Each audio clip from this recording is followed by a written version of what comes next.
Khi xung đột bước sang năm thứ hai, nhiều cảnh báo lạnh người vẫn tiếp tục được sướng lên.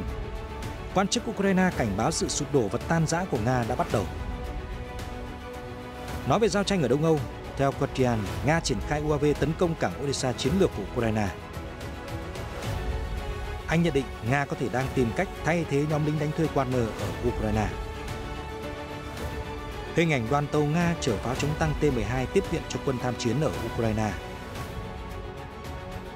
Mặt khác, đồng minh Nga kiểm tra khả năng sẵn sàng chiến đấu của quân đội sau tuyên bố về hạt nhân. Đáng chú ý, hệ thống phòng không nghi được lắp đặt gần dinh thự của ông Putin. Ở diễn biến khác, cựu lãnh đạo quân đội Anh cảnh báo căng thẳng sẽ gia tăng sau khi Phần Lan gia nhập NATO. Bình Nhưỡng chỉ trích Mỹ bảo vệ thủ phạm vụ đột nhập Đại sứ quán Triều Tiên. Bắc Kinh tuyên bố Úc đang giám sát quá chặt chẽ các công ty Trung Quốc. Theo Giám đốc tình báo Úc AUKUS, nên hành động khi lợi thế công nghệ dần bị xói mòn. Ấn Độ phản đối Trung Quốc đổi tên các khu vực tranh chấp ở biên giới. Một số tin tức không kém phần quan trọng. Sinh viên thành phố Nashville phản đối kiểm soát súng đạn sau vụ tấn công trường học. Tổng thống Ecuador cho phép người dân mang và sử dụng súng do an ninh bất ổn. Hàng chục người bị thương sau vụ tai nạn tàu hỏa ở Hà Lan. Hoạt động sản xuất toàn cầu chậm lại khi sức mua chưa thể hồi phục. Tất cả sẽ được gửi đến quý vị ngay sau đây.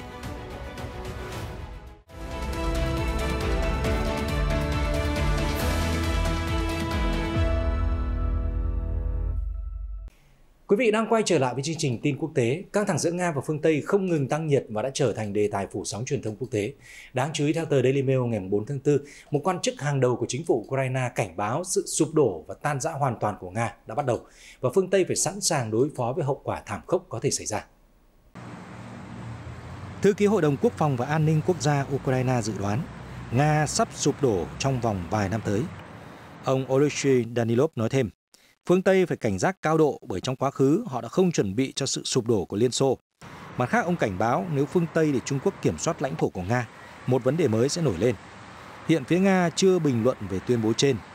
Khi giao tranh ở Đông Âu đang đi vào bế tắc, mọi chú ý đổ dồn vào chính sách ngoại giao của mỗi quốc gia. Tháng trước, Chủ tịch Tập Cận Bình đã đến Moscow trong hội nghị thượng đỉnh 3 ngày với Tổng thống Putin. Chuyến thăm là nỗ lực của Moscow nhằm thể hiện quan hệ thân thiết với Bắc Kinh trước các nước phương Tây, đặc biệt là Mỹ. Nhưng thư ký Hội đồng Quốc phòng và An ninh Quốc gia Ukraine tin rằng chuyến đi cho thấy vị thế sụt giảm của Điện Kremlin.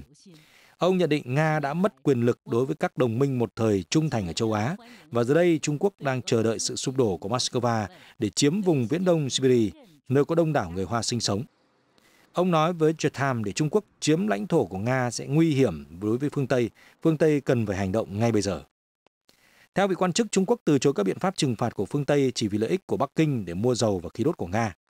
Những tuyên bố trên đưa ra sau khi ông Oleksiy Danilov cuối tuần qua đã nêu 12 bước Kiev sẽ thực hiện sau khi tái kiểm soát Crimea, trong đó có việc dỡ bỏ cây cầu nối bán đảo với Nga. Kế hoạch được công bố khi quân đội Ukraine chuẩn bị cho một cuộc phản công mùa xuân với hy vọng đạt được những thành tựu mới mang tính quyết định sau hơn 13 tháng giao tranh nhằm chấm dứt chiến dịch quân sự của Nga. Moscow sáp nhập Crimea vào năm 2014, nhưng hầu hết các nước không công nhận đây là lãnh thổ Nga, theo Daily Mail. Tương lai của bán đảo sẽ là một yếu tố quan trọng trong bất kỳ cuộc đàm phán nào về việc chấm dứt xung đột hiện tại. Nói về diễn biến giao tranh ở Ukraine, theo Guardian, các máy bay không người lái UAV của Nga đã tấn công cảng Odessa chiến lược của Ukraine, chính quyền địa phương cho biết vào sáng ngày 4 tháng 4. Nga đã triển khai UAV tấn công Odessa, thiệt hại đã được ghi nhận. Chính quyền địa phương cho biết trong một tuyên bố trên Facebook. Dẫn lời người đứng đầu chính quyền quân sự Odessa, Yuri Kruk, cho biết lực lượng phòng không Ukraine đang tăng cường phòng thủ, đồng thời cảnh báo về một đợt tấn công thứ hai có thể xảy ra. Hiện Nga chưa bình luận về thông báo trên của Ukraine. Trong một bản cập nhật tình báo ngày 4 tháng 4, Bộ Quốc phòng Anh nhận định Nga có thể đang hợp tác với các nhà thầu quân sự tư nhân khác để tăng lực lượng trong giao tranh ở Ukraine. Bình luận đưa ra giữa lúc căng thẳng gia tăng giữa Moscow và nhóm lính đánh thuê Wagner. Lính đánh thuê Wagner chiếm một phần đáng kể trong lực lượng Nga tham gia vào các khu vực chiến sự căng thẳng, chẳng hạn như Bakhmut. Wagner cũng góp sức vào hầu hết các chiến dịch thành công của Nga trong những tháng qua, chẳng hạn như cuộc tấn công kiểm soát Soledar ở Donetsk. Theo Bộ Quốc phòng Anh, Nga muốn thúc đẩy quan hệ với các nhà thầu quân sự tư nhân khác là nhằm tăng cường kiểm soát các chiến binh trên mặt đất. Ông trùm Wagner đã nhiều lần công khai chỉ trích Bộ Quốc phòng Nga vì không cung cấp đủ đạn dược cho nhóm lính đánh thuê. họ cũng đang chịu tổn thất nặng nề trên chiến trường, theo Kiev Independent. Hiện không có nhiều nhà thầu quân sự tư nhân khác ở Nga có thể sánh được với Wagner về kinh nghiệm chiến đấu hoặc số lượng chiến binh. Dẫu vậy, Nga có thể sẽ phụ thuộc nhiều hơn vào các nhà thầu quân sự tư nhân do nhiều hạn chế của lực lượng chính quy. Theo Kiev Independent, Wagner đặc biệt tuyển dụng hàng nghìn tù nhân ở Nga để tham chiến ở Ukraine, hứa hẹn trả tự do nếu họ sống sót. Vào ngày 25 tháng 3, Prigozhin, người sáng lập Wagner, tuyên bố rằng 5.000 tù nhân Nga tham chiến ở Ukraine đã được đề nghị ân xá. Trang thông tin quân sự Ukraine Minsk.in.ua hôm 3 tháng 4 công bố một đoạn video ghi lại cảnh đoàn tàu chở pháo chống tăng T-12 của Nga tại Crimea. Các hình ảnh tương tự cũng đã được lan truyền trên mạng xã hội. Theo đó, đây là loại pháo chống tăng cỡ nòng 100 ly. Theo trang tin quân sự, những khẩu pháo này đã được rút khỏi một kho chứa và đang trên đường tiếp viện cho quân Nga ở Ukraine để tiếp tục chiến dịch quân sự đặc biệt. Pháo chống tăng T-12 được phát triển từ những năm 50 của thế kỷ trước nhằm chống lại các loại xe tăng phương Tây thời bấy giờ. Nó sử dụng bệ chống tăng D-48-85 ly của Liên Xô. Theo trang tin quân sự, việc cung cấp vũ khí cho thấy nỗ lực lấp đầy những tổn thất trong hệ thống pháo binh. Ngoài ra, T-12 có thể được mang ra chiến trường do nòng của các loại pháo hiện đại hơn nhanh chóng bị mài mòn, cần có thời gian để phục hồi. Điều đáng chú ý là loại pháo này có thể đóng vai trò là pháo dã chiến để đánh bại các mục tiêu trên mặt đất. Mặt khác, theo Newsweek ngày 3 tháng 4, Belarus đã bắt đầu kiểm tra khả năng sẵn sàng chiến đấu của các lực lượng vũ trang sau khi Tổng thống Nga Vladimir Putin tuyên bố sẽ đặt vũ khí hạt nhân ở nước đồng minh. Cụ thể, Bộ Quốc phòng Belarus ngày 3 tháng 4 thông báo đợt kiểm tra được thực hiện theo lệnh của Tổng thống Alexander Lukashenko. Hôm nay, cuộc kiểm tra sẵn sàng chiến đấu của các lực lượng vũ trang Belarus đã bắt đầu. Các biện pháp này sẽ cho phép những chỉ huy xác định khả năng quản lý các đơn vị quân đội cấp dưới, cũng như kiểm tra sự sẵn sàng của binh sĩ trong việc thực hiện nhiệm vụ. Tuyên bố của Bộ Quốc phòng Belarus cho hay. Ngày 25 tháng 3, Tổng thống Nga Putin thông báo Moscow và Minsk đã đồng ý triển khai vũ khí hạt nhân chiến thuật của Nga tại Belarus. Điều này không vi phạm các cam kết của Nga về không phổ biến vũ khí hạt nhân. Vào ngày 2 tháng 4, Đại sứ Nga tại Belarus, ông Vladimir Grislov, cho biết vũ khí hạt nhân ở Belarus đã được bố trí gần biên giới phía Tây Liên minh NATO. TASS ngày 4 tháng 4 dẫn lời Ngoại trưởng Nga Sergei Lavrov cho biết Ukraine và phương Tây đang làm mọi thứ để kéo dài xung đột. Ông nhận định kế hoạch hòa bình cho Ukraine mà Trung Quốc đề xuất phù hợp với các cách tiếp cận của Nga. Ngoại trưởng Nga lưu ý đề xuất của Bắc Kinh phù hợp với cách tiếp cận chính của Moscow, đặc biệt là về nhu cầu đảm bảo an ninh của mọi quốc gia trên thế giới. Cho đến nay, tiến trình hòa bình đã bị cản trở bởi Kiev và phương Tây. Những bên đang nỗ lực để kéo dài xung đột. Ông Sergei Lavrov lưu ý rằng các nhà lãnh đạo Nga và Trung Quốc đã nêu tầm quan trọng của việc phối hợp chặt chẽ hơn nữa trong chính sách đối ngoại. Chúng tôi thấy rằng phương Tây không sẵn lòng tham gia vào đối thoại giữa các quốc gia dựa trên các nguyên tắc bình đẳng. Chúng tôi phản đối việc sử dụng các phương án gây áp lực trừng phạt và các công cụ cạnh tranh không lành mạnh khác. Trong khi đó, sự hợp tác chiến lược của chúng tôi không nhằm chống lại các nước thứ ba. Nó góp phần vào sự phát triển cân bằng của toàn bộ hệ thống quốc tế, Ngoại trưởng nhấn mạnh. Ông kết luận Nga hoan nghênh việc Bắc Kinh sẵn sàng đóng vai trò trong các cuộc đàm phán liên quan đến xung đột ở Ukraine. Một hệ thống phòng không đã được phát hiện gần một dinh thự của Tổng thống Nga Vladimir Putin theo một đoạn video do nhóm truyền thông đối lập Nga đăng tải hôm 3 tháng 4. Nga chưa bình luận về báo cáo này. Theo Newsweek, Navalny Live đã đăng video về hệ thống tên lửa phòng không Patriot S-1 được cho là đang được lắp đặt gần nơi nghỉ dưỡng của Tổng thống Putin ở Krasnaya Polyana, ngoại ô thành phố Sochi, Nga. Navalny Live được điều hành bởi một nhóm có liên hệ với Alexei Navalny, nhà lãnh đạo phe đối lập nổi tiếng của Nga, người đã bị giam giữ kể từ tháng 2 năm 2021 với tội danh tham mô. Đoạn video cho thấy hệ thống phòng không Patriot được lắp đặt gần dinh thự của ông Putin. Newsweek chưa thể xác minh đoạn video này. Vào tháng 1 vừa qua, các hình ảnh và video đã được lan truyền trên mạng xã hội về các hệ thống phòng không Patriot S-1 được lắp đặt ở một nơi ở Moscow. Những báo cáo trên đưa ra sau các vụ tấn công căn cứ không quân của Nga. Điện Kremlin cáo buộc Ukraine đứng sau các vụ nổ, tuy nhiên Kiev không nhận trách nhiệm. Hệ thống phòng thủ Patriot kết hợp súng phòng không và tên lửa đã đánh chặn tên lửa ở cự ly 7 km và máy bay chiến thuật ở cự ly lên đến 20 km. Cùng với hệ thống Patriot, hệ thống tên lửa phòng không S-400 cũng được nhìn thấy ở nhiều nơi trên khắp nước Nga. Các hệ thống này có khả năng tấn công các mục tiêu trên không ở cự ly lên tới 250 km và đánh chặn tên lửa đạn đạo từ khoảng cách lên tới 60 km. Thưa quý vị, Phần Lan chính thức gia nhập NATO từ ngày 4 tháng 4. Bình luận về sự kiện, cựu Tổng tham mưu trưởng Anh, ông Lord Darnat cho rằng căng thẳng sẽ gia tăng sau động thái này. Nói với Sky News ngày 4 tháng 4, ông hy vọng liên minh quân sự sẽ triển khai lực lượng răn đe dọc theo biên giới của quốc gia Bắc Âu với Nga. Ông nói các nhà lãnh đạo phương Tây phải nhấn mạnh rằng NATO hoàn toàn là một hiệp ước phòng thủ.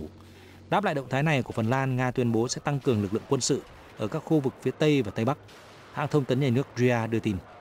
Sẽ có những căng thẳng, và tất nhiên những căng thẳng đó sẽ tăng lên. Không có gì đáng ngạc nhiên khi vào một thời điểm nào đó trong tương lai các quốc gia NATO khác sẽ triển khai các hoạt động răn đe trên lãnh thổ Phần Lan dọc biên giới với Nga. Lord Danat nói. Ông nói thêm Phần Lan mang đến sự hỗ trợ về tinh thần cho NATO thay vì năng lực quân sự. Ông nói bản thân liên minh đang gánh thêm trách nhiệm pháp lý, nhưng đó là điều đúng đắn nên làm và cá nhân ông hài lòng vì điều đó đã xảy ra. Chuyển sang các diễn biến quan trọng khác, Sputnik đưa tin các Thứ trưởng Ngoại giao Nga, Syria, Thổ Nhĩ Kỳ và Iran dự kiến hội đàm tại Moscow vào ngày 4 tháng 4. Ban đầu cuộc họp được lên kế hoạch vào ngày 15-16 tháng 3 nhưng đã bị hoãn lại vì lý do kỹ thuật. Theo hãng tin Sputnik, mục tiêu của các cuộc đàm phán là bình thường hóa đối thoại giữa Damascus và Ankara, cũng như chuẩn bị cho một cuộc gặp trong tương lai của các ngoại trưởng 4 nước. Các cuộc đàm phán sẽ là bước tiếp theo của các cuộc gặp giữa Bộ trưởng Quốc phòng Thổ Nhĩ Kỳ và Syria diễn ra vào tháng 12 năm ngoái, lần đầu tiên sau 11 năm. Các bên cũng sẽ thảo luận về tình hình trong khu vực và các vấn đề trong chương trình nghị sự chung. Sputnik cho hay cuộc họp của Hội đồng Bắc Đại Tây Dương ở cấp Bộ trưởng Ngoại giao sẽ diễn ra từ ngày 4 đến 5 tháng 4 tại trụ sở Liên minh ở Bỉ, dưới sự chủ trì của Tổng thư ký NATO Jens Stoltenberg. Các vị quan chức sẽ thảo luận về nhiều vấn đề nóng trên toàn cầu. Các bộ trưởng đã thảo luận về sự hợp tác ngày càng tăng giữa Nga và Trung Quốc, cũng như các vấn đề liên quan đến cuộc khủng hoảng Ukraine, bao gồm các bước nhằm duy trì mạng lưới năng lượng của Ukraine. Các ngoại trưởng cũng sẽ thảo luận về vấn đề an ninh của chuỗi cung ứng toàn cầu, các mối đe dọa đối với hòa bình và ổn định thế giới, cũng như các vấn đề liên quan khác. Ngoài ra, cuộc họp Ủy ban Ukraine-NATO ở cấp bộ trưởng sẽ được tổ chức bên lề cuộc họp của các ngoại trưởng NATO. Theo Sputnik, các bên tham gia sẽ thảo luận về hỗ trợ quân sự khẩn cấp cho Ukraine, cải cách để đưa Kiev đến gần hơn với Liên minh, cuộc chiến chống tham nhũng ở nước này, cũng như việc chuẩn bị một chương trình hỗ trợ kéo dài nhiều năm cho Ukraine. Liên quan đến tình hình các khu vực khác, thưa quý vị, Triều Tiên vừa lên tiếng chỉ trích Mỹ bảo hộ chủ nghĩa cực đoan khi Hoa Kỳ từ chối dẫn độ một người đàn ông được cho là đứng sau kế hoạch đột nhập Đại sứ quán Triều Tiên ở Tây Ban Nha vào năm 2019. Reuters hôm 4 tháng 4 nhắc lại vụ việc 4 năm trước, khi đó một nhóm đàn ông trói và bịt miệng các nhân viên đại sứ quán trong nhiều giờ trước khi lái xe đi cùng với máy tính và các thiết bị khác. Chính quyền Tây Ban Nha xác định những kẻ đột nhập là thành viên của một nhóm có tên là Chiolima Civil Defense, hay còn gọi là Free Joseon, một tổ chức muốn lật đổ nhà lãnh đạo Triều Tiên Kim Jong-un. Nhóm này cũng thừa nhận thực hiện vụ đột nhập, nhưng cho biết các thành viên của nhóm đã được mời vào Đại sứ quán Triều Tiên. Sau đó, những người tham gia vụ đột nhập đã trốn sang Hoa Kỳ, và các tài liệu của Tòa án Liên bang cho thấy các vật dụng bị lấy đi gồm có máy tính, ổ cứng và điện thoại di động. Tất cả đã được FBI đưa lại cho chính quyền Tây Ban Nha để trao trả cho Đại sứ quán Triều Tiên. Tuy nhiên, Bình Nhưỡng cáo buộc nhân vật có tên Christopher Ant đứng sau kế hoạch xâm nhập vào hành động này vi phạm nghiêm trọng luật pháp quốc tế. Triều Tiên chỉ trích khi chính quyền Tây Ban Nha tìm cách dẫn độ Christopher Ant, nhưng Mỹ không điều tra kỹ lưỡng và từ chối dẫn độ nhân vật này. Theo tuyên bố được hãng truyền thông nhà nước Triều Tiên KCNA đăng tải, Ant phải bị trừng phạt nghiêm khắc vì ông ta đã gây ra những thiệt hại nghiêm trọng về tinh thần, thể chất và vật chất cho các nhân viên ngoại giao và gia đình của họ. Mặc dù vậy, Hoa Kỳ lại công khai bảo vệ và khuyến khích các hành động chống lại công dân Triều Tiên ở nước ngoài dựa trên những tuyên bố vô căn cứ. Gay gắt hơn, Đại sứ quán Triều Tiên cho rằng cách ứng xử của Mỹ là hành vi cướp giật. Ngoài việc bắt giữ và dẫn độ những kẻ xâm nhập, Hoa Kỳ phải bồi thường và đưa ra lời xin lỗi chính thức sau vụ việc. Được biết, Christopher Ant là một cựu lính thủy đánh bộ Hoa Kỳ, từng hoạt động với tư cách là một nhà hoạt động nhân quyền, đã bị bắt ở Los Angeles vào tháng 4 năm 2019, nhưng được trả tự do với số tiền bảo lãnh 1,3 triệu đô la 3 tháng sau đó. Thưa quý vị, Bắc Kinh cho biết là các nhà đàm phán thương mại cảm thấy lo ngại khi Úc đang giám sát ngày càng chặt chẽ các công ty Trung Quốc, trong bối cảnh hai quốc gia cần thắt chặt mối quan hệ song phương để phát triển tiềm năng kinh tế, Reuters ngày 4 tháng 4 đưa tin. Cụ thể, tại cuộc họp với Phó Tổng thư ký phụ trách các vấn đề đối ngoại và thương mại Úc, Thứ trưởng Bộ Thương mại Trung Quốc Wang Shouwen cho rằng Úc cần thiết lập một môi trường kinh doanh công bằng, cởi mở và không phân biệt đối xử đối với các doanh nghiệp Trung Quốc. Hiện nay, quan hệ thương mại giữa hai quốc gia đang trong giai đoạn ổn định và có tín hiệu cải thiện. Do đó, hai bên cần duy trì sự liên lạc và phối hợp chặt chẽ để giải quyết các mối lo ngại. Thứ trưởng Wang Shouwen cho biết thêm.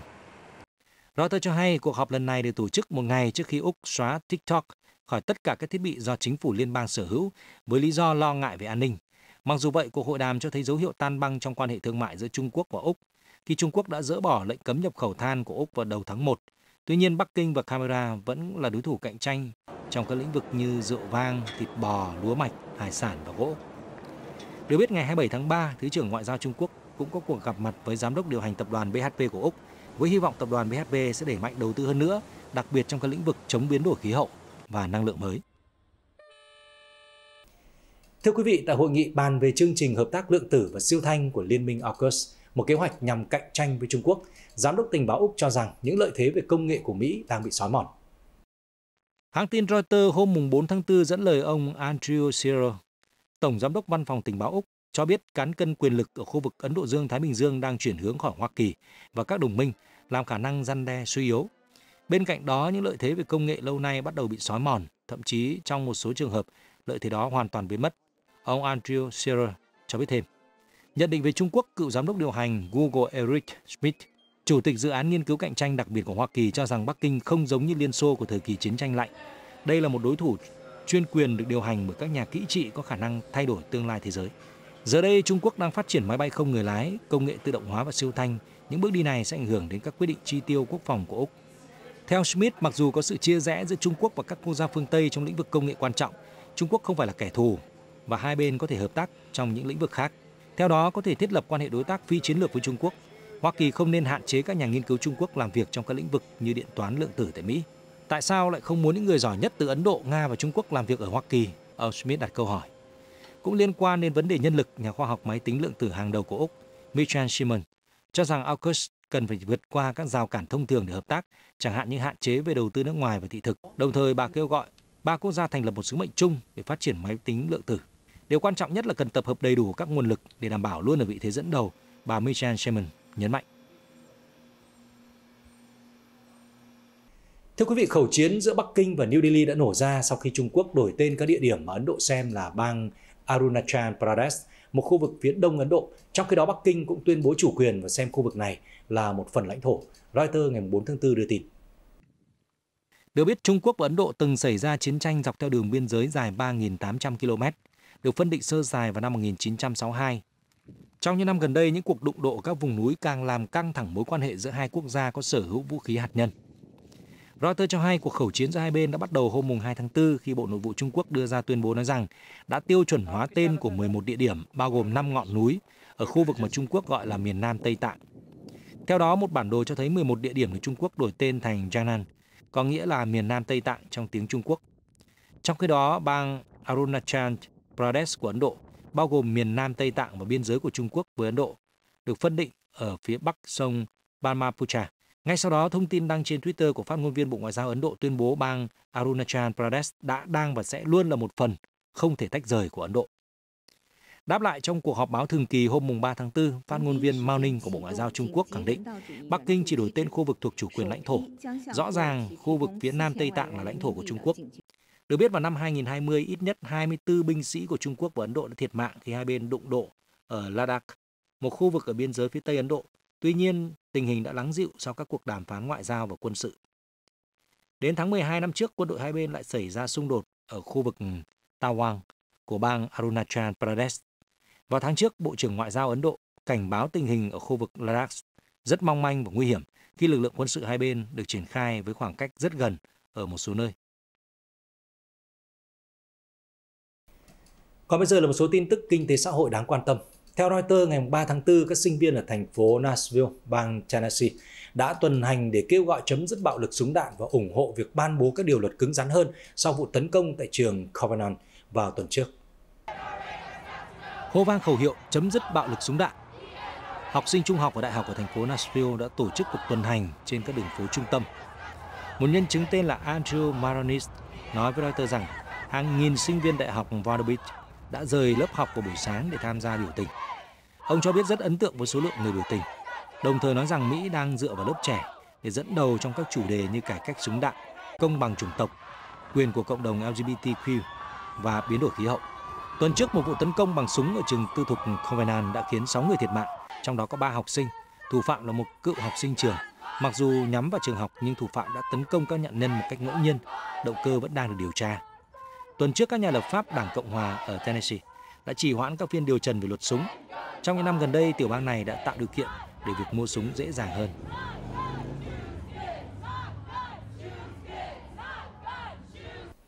Cũng tại Mỹ, những nỗ lực cứu trợ đang gia tăng ở bang Arkansas khi số người chết vì lốc xoáy ở miền Nam và khu vực Trung Tây nước Mỹ tăng lên ít nhất 32 người vào cuối tuần qua. Tại Little Rock, thủ phủ của Arkansas, các tình nguyện viên tập trung tại các nhà thờ và trung tâm từ thiện, chuẩn bị thức ăn cho người dân bị ảnh hưởng bởi cơn lốc xoáy dữ dội. Tại tổ chức Wall Street Foundation, các tình nguyện viên đã nấu và đóng gói các bữa ăn để những nhóm viện trợ khác phân phát cho các khu dân cư bị ảnh hưởng bởi bão. Sergei Grigoryan, đối tác tại công ty cung cấp thực phẩm Vibrant Occasion, cho biết là nhóm tình nguyện viên này đã làm việc không ngừng nghỉ để chuẩn bị các bữa ăn cho người dân phải di rời vì mưa bão. Chỉ riêng trong ngày 2 tháng 4 đã có tổng cộng 3.000 bữa ăn được chuẩn bị. Tổng thống Mỹ Joe Biden đã ban bố tình trạng thảm họa tại Arkansas, chỉ thị giới chức thực hiện cứu trợ tại các vùng bị thiên tai. Ông đã liên lạc với các quan chức từ các bang bị ảnh hưởng để thông báo về việc chính quyền Mỹ sẵn sàng hỗ trợ phục hồi sau lốc xoáy. Theo Reuters, Tổng thống Ecuador Guillermo Lasso đã tuyên bố người dân có thể mang và sử dụng súng với lý do tình trạng tội phạm gia tăng và an ninh bất ổn. Thông báo đưa ra trên truyền hình ngày 1 tháng 4. Reuters dẫn lời ông nói việc sở hữu và mang theo súng giúp người dân phòng vệ, điều này phù hợp với luật pháp. Theo nhà lãnh đạo, người dân cũng sẽ được phép mang theo và sử dụng bình xịt hơi cay. Tổng thống Lasso đã chiến đấu để giải quyết tình trạng tội phạm gia tăng và bạo lực gia tăng trên đường phố và trong nhà tù. Nhà lãnh đạo cũng phải đối mặt với quá trình luận tội về các cáo buộc tham nhũng, dù ông một mực bác bỏ. Trước thông báo mới, một số người dân đưa ra nhiều ý kiến trái chiều. Ở một góc độ nào đó, tôi nghĩ rằng công dân sẽ được bảo vệ. Tất nhiên, vẫn phải xem xét ai được hưởng quyền mang và sử dụng chúng. Tuy nhiên, theo một người dân tên Diana Orellana, đó là con dao hai lưỡi vì nó không đảm bảo an ninh cho người dân và sẽ làm dấy lên lo ngại rằng vũ khí có thể được trao cho nhầm người. Điều đó có thể làm gia tăng tỷ lệ tội phạm thay vì kiềm chế bạo lực. Ngày 3 tháng 4, chính phủ Honduras đã triển khai nhiều binh sĩ trên khắp đất nước như một phần trong kế hoạch chống lại các nhóm tội phạm. Động thái đưa ra sau khi Tổng thống Xiomara Castro ban bố tình trạng khẩn cấp một phần vào tháng 12 năm ngoái tại các thành phố lớn của quốc gia Trung Mỹ. Bộ trưởng Quốc phòng Jorge Manuel Zelaya phát biểu tại một buổi lễ: "Chúng tôi sẽ chấm dứt nặng buôn bán chất cấm và tội phạm, đồng thời truy bắt những kẻ cầm đầu băng đảng." Ông không nêu rõ số lượng binh sĩ tham gia vào đợt triển khai mới này. Theo chính phủ, các lực lượng vũ trang sẽ đảm nhận trách nhiệm đảm bảo an ninh tại 7 khu vực trọng yếu là bán đô thị của đất nước, nơi các băng đảng tội phạm hoạt động. Tình trạng khẩn cấp tại Honduras kéo dài đến ngày 20 tháng 4. Theo Reuters, động thái cho thấy sự thay đổi trong chiến thuật của Tổng thống Castro, người từng chỉ trích vai trò của quân đội trong chính quyền và cam kết phi quân sự hóa an ninh công dân trong chiến dịch tranh cử tổng thống. Reuters đưa tin ít nhất 20 người đã thiệt mạng và một số người khác mất tích sau một vụ lở đất ở phía đông Cộng hòa Dân chủ Congo. Walter Patudi, một nhà lãnh đạo xã hội dân sự trong lãnh thổ Masisi cho biết, thi thể của 8 phụ nữ, 13 trẻ em đã được tìm thấy sau trận lở đất xảy ra trên một con suối ở vùng Bolowa vào ngày 2 tháng 4. Sự việc xảy ra khi nhiều người đang giặt quần áo và đất bất ngờ bị sụt lún. Người dân địa phương tên là Distras Misim cho biết, vụ sạt lở xảy ra vào lúc 11 giờ 30 phút khi phụ nữ và trẻ em đang giặt quần áo, tất cả đều bị chôn vùi. Các nỗ lực tìm kiếm vẫn tiếp tục được triển khai trong ngày 3 tháng 4. Dịch vụ khẩn cấp Hà Lan cho biết một đoàn tàu chở ít nhất 50 người đã bị chật bánh vào sáng sớm ngày 4 tháng 4. Theo hãng tin AFP, đoàn tàu được cho là đã va chạm với thiết bị xây dựng trên đường ray, khiến cho một người thiệt mạng và 30 người bị thương. Vụ tai nạn xảy ra vào khoảng 3 giờ 25 phút sáng theo giờ địa phương, khi đoàn tàu đêm đi từ thành phố Leiden đến Jaha đã bị chật bánh, khiến toa trước lao xuống ruộng. Trong khi đó, vụ va chạm khiến toa tàu thứ hai bị lật nghiêng và toa phía sau bốc cháy, nhưng ngọn lửa sau đó đã được dập tắt kịp thời. Theo các báo cáo trước đó, đoàn tàu chở khách đã va chạm với một đoàn tàu chở hàng. Lực lượng cứu hộ đã kịp thời có mặt tại hiện trường vụ tai nạn, khu vực gần Vuochetan, một ngôi làng nằm giữa thành phố Leiden và Jahan. Một số người bị thương đã được điều trị tại chỗ, trong khi 19 người khác đã được đưa đến bệnh viện. Phát ngôn viên của Sở Cứu hỏa nói với đài phát thanh Hà Lan. Cơ quan đường sắt Hà Lan NS cho biết trong một tweet rằng các chuyến tàu nối giữa Leiden và các khu vực của Jahan đã bị hủy do vụ tai nạn. Thưa quý vị, thống kê tháng 3 cho thấy là hoạt động sản xuất toàn cầu suy yếu khi người tiêu dùng gặp khó khăn bởi chi phí sinh hoạt leo thang, một tín hiệu kém lạc quan đối với kinh tế thế giới, khiến các nhà hoạch định chính sách phải duy trì sự cảnh giác. Reuters hôm 3 tháng 4 cho hay chỉ số quản lý sức mua PMI của các quốc gia Đức, Pháp và Anh đều giảm trong tháng 3. Hoạt động các nhà máy ở khu vực đồng euro tiếp tục thu hẹp, nhưng tháng 3 mới là quãng thời gian đầu tiên chi phí sản xuất sụt giảm, khi chuỗi cung ứng được cải thiện và giá năng lượng thấp hơn. Mặc dù vậy, dầu thô vừa bật tăng sau thông báo cắt sản lượng của tổ chức OPEC+, một yếu tố có khả năng làm lạm phát tăng nhanh. Theo Thomas Rin, giám đốc lĩnh vực công nghiệp của công ty Accenture, chỉ số PMI cho thấy vẫn còn nhiều thách thức đối với các công ty thuộc khu vực đồng euro. Nhìn chung, nhu cầu duy trì đều trong các ngành hàng, nhưng sức mua có thể sẽ giảm dần trong thời gian tới. Đối với Nhật Bản và Hàn Quốc, hai quốc gia phụ thuộc vào xuất khẩu của châu Á, hoạt động sản xuất đều thu hẹp trong tháng 3 khi tăng trưởng ở Trung Quốc bị đình trệ, làm nổi bật những thách thức mà châu Á phải đối mặt khi các nhà chức trách cố gắng kiểm soát lạm phát và chống lại những cơn gió ngược từ đà suy giảm của kinh tế toàn cầu. Trong khi đó, chỉ số PMI của Trung Quốc ở mức 50 trong tháng 3, thấp hơn nhiều so với dự báo 51,7 và thấp hơn mức 51,6 của tháng 2. Wang Ji, nhà kinh tế cấp cao tại Caixin Insight Group cho rằng sự phục hồi của kinh tế Trung Quốc chưa thực sự vững chắc, và lúc này tăng trưởng vẫn cần dựa vào nhu cầu nội địa, đặc biệt là chi tiêu hộ gia đình. Ấn Độ là điểm sáng hiếm hoi trong khu vực khi PMI tháng 3 tăng nhanh nhất trong 3 tháng, nhờ sản lượng và số đơn đặt hàng mới được cải thiện, một tín hiệu cho thấy khả năng chống chịu khủng hoảng của Ấn Độ tốt hơn so với các quốc gia khác. Theo Reuters, khi những hệ quả từ đại dịch gần như đã kết thúc, nhu cầu suy giảm và tăng trưởng toàn cầu chậm lại là rủi ro chủ yếu đối với nhiều nền kinh tế châu Á. Sự sụp đổ vào tháng trước của hai ngân hàng Hoa Kỳ và việc Credit Suisse bị tiếp quản càng làm bức tranh bất ổn của kinh tế thế giới thêm đậm nét. Với bối cảnh này, chưa có dấu hiệu Cục Dự trữ Liên bang Mỹ sớm ngừng nâng lãi suất khi tăng trưởng toàn cầu chậm, lạm phát của Mỹ vẫn cao và ngành ngân hàng còn tiềm ẩn nhiều yếu tố rủi ro. Liên quan đến việc tổ chức các nước xuất khẩu dầu mỏ và đối tác OPEC+ cắt giảm sản lượng dầu cuối tuần qua, Tổng thống Mỹ Joe Biden đã có phản ứng bất ngờ trước quyết định này. Trên chuyến bay từ Minnesota trở về Washington, ông Biden đã được các phóng viên hỏi về động thái vừa qua của OPEC+ đang khiến giá dầu tăng vọt. Ông chủ Nhà Trắng đã đáp lại rằng mọi thứ sẽ không tệ như bạn nghĩ. Quyết định của OPEC+ đã gây chấn động thị trường. Giá dầu đã tăng thêm 6% trong ngày 3 tháng 4. Theo quyết định mới, tổng sản lượng cắt giảm của OPEC+ sẽ lên đến 3,66 triệu thùng một ngày. Reuters đã ước tính con số này tương đương với 3,7% nhu cầu của toàn thế giới. Các tiểu vương quốc Ả Rập Thống Nhất, Kuwait, Iraq, Oman, Algeria và Kazakhstan là những nước tham gia vào đợt cắt giảm lần này. Bộ Năng lượng Ả Rập Xê Út giải thích rằng việc cắt giảm là một biện pháp ổn định thị trường dầu mỏ sau khi giá liên tục xuống thấp trong thời gian qua. Trong khi đó, Phó Thủ tướng Nga Alexander Novak cho biết là nước này sẽ gia hạn việc cắt giảm 500.000 thùng một ngày cho đến cuối năm 2023. Vào ngày 7 tháng 4 tới đây, Tổ chức Y tế Thế giới WHO sẽ kỷ niệm 75 năm thành lập. Thông tin được Reuters đăng tải, Liên Hợp Quốc đã thông qua việc thành lập WHO vào năm 1945 và đến ngày 7 tháng 4 năm 1948, cơ quan này chính thức được thành lập, với cuộc họp đầu tiên diễn ra vào ngày 24 tháng 7 cùng năm. Kể từ đó, WHO đã đóng vai trò dẫn đầu trong nhiều thành tựu về sức khỏe cộng đồng, nổi bật là việc loại bỏ bệnh đậu mùa và phát triển vaccine chống Ebola. Trong những năm gần đây, cơ quan y tế của Liên Hợp Quốc đã phối hợp với UNICEF, Liên minh đổi mới sáng tạo, sẵn sàng cho dịch bệnh CEPI và Liên minh toàn cầu về vaccine và tiêm chủng Gavi, triển khai cơ chế COVAX. Chương trình đảm bảo khả năng tiếp cận vaccine COVID-19 nhanh chóng và bình đẳng giữa các quốc gia trên toàn cầu. WHO có trụ sở tại Geneva, hiện được lãnh đạo bởi Tổng Giám đốc Tedros Adhanom Ghebreyesus và có 194 quốc gia thành viên. Hàng năm, ngày thành lập WHO cũng là ngày sức khỏe thế giới. Người dân Salvador hôm 3 tháng 4 đã bắt đầu tuần lễ phục sinh bằng một nghi lễ truyền thống độc đáo, mà trong đó họ sẽ dùng roi da quất vào nhau. Được gọi là Tasequines, có nghĩa là quỷ. Nhóm người trong trang phục đỏ trùm kín từ đầu đến chân đang dùng roi da quất vào những người khác trên đường phố của thị trấn Tesis-Tepequi, cách thủ đô San Salvador hơn 80 km về phía bắc. Đây là một nghi lễ truyền thống được tổ chức thường niên trong ngày đầu tiên của tuần thánh, làm nổi bật cuộc chiến giữa thiện và ác.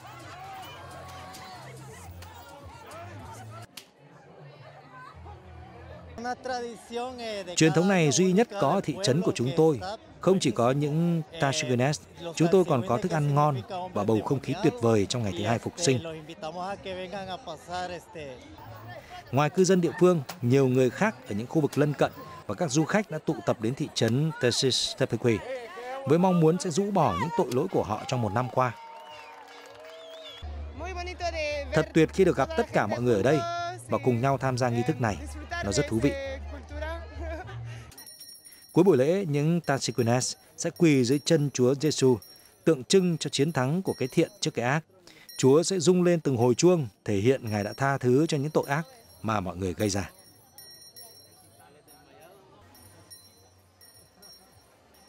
Chương trình tin quốc tế đến đây kết thúc. Cảm ơn quý vị đã quan tâm theo dõi. Xin kính chào và hẹn gặp lại.